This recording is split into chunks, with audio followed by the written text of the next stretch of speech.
It's Dr. Henderson talking today about ureteroscopy, or usually some sort of laser lithotripsy.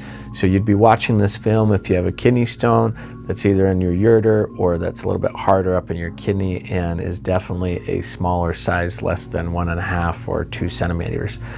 This is not the most effective procedure if your stone is 2 centimeters or bigger.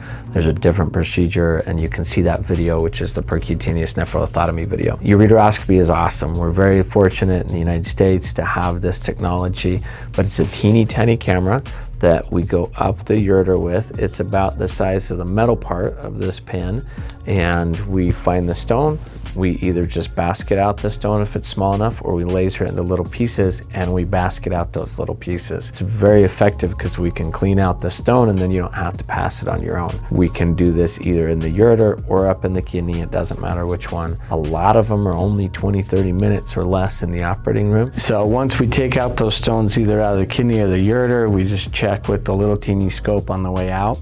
And then the part of the ureteroscopy that nobody likes is occasionally, more often than not, actually we have to use a stent, or this little plastic straw that's got these curly ends on it. And that stent is meant to be in there to hold open the ureter because it's very fragile and can get inflamed. There can be trauma, and we don't want it to scar down, or we don't want it to get so inflamed that it closes everything off. And by putting that stent in there, it holds everything open. It allows the urine to pass through the middle of the stent down into your bladder so you don't have obstruction or pain. The stent is its own animal. Some patients have pain with the stent.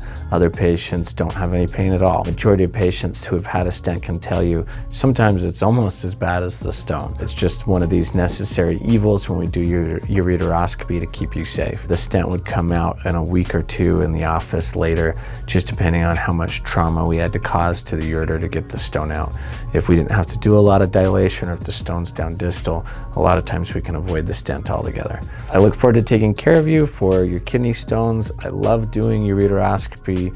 I'm always so amazed that we have this awesome technology with these small cameras, and that we don't have to do big incisions on your belly or things that they're still doing in other third world countries. Bring your questions at the time of the procedure and we'll answer those, and I look forward to taking care of you.